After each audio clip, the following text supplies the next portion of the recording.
I have more to say if you want. Okay, I have a couple more questions.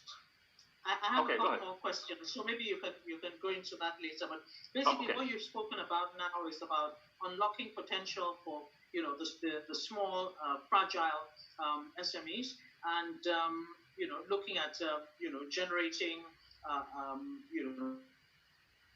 triple impact, social, economic, and making money. But I'll come back to that a little bit more. I want to move on quickly to Jeremy, who I'd like to comment from a large company perspective.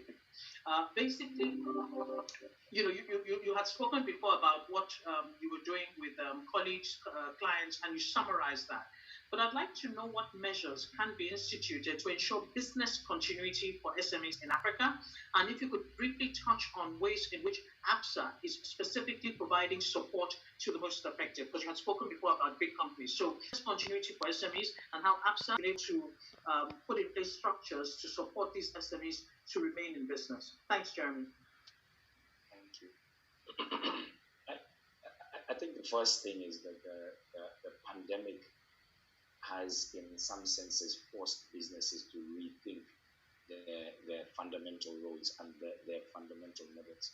So I think more than ever before, we have to think about not just generating shareholder returns in the short run. So to the points that were mentioned by the Undersecretary, by Hassan, we, as ABSA, one of the things we're looking at is how do we support our customers, and in particular SMEs and businesses, to be able to survive this crisis. And typically, cash and cash flow have been the biggest supplies have been impacted, and they're struggling. So obviously as banks, we lend to customers, they have loans, they have to repay, and during their loan arrangements, either deferring principal and interest payments so that they can redirect that cash flow to keeping their operations running.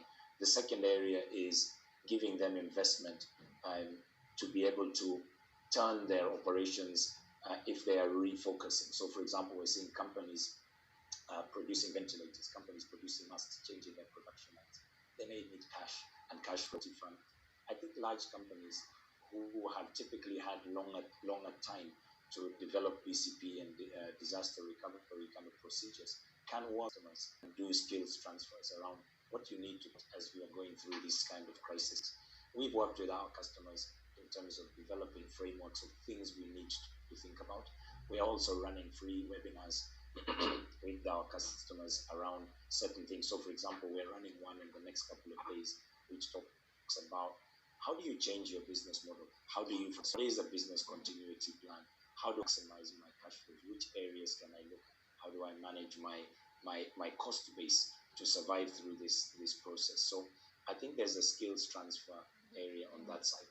I think the other area is really around partnerships. I think we need to think about the entire ecosystem. And as large companies, we have a responsibility to be a force for good. So there can be things we can immediately do. So we can actually support SMEs with more what I would call not charitable, but just donations around equipment, sanitizers, masks that they might struggle to be able to provide themselves because they're struggling with a cash flow perspective, but give those equipments to them to be able to keep them moving.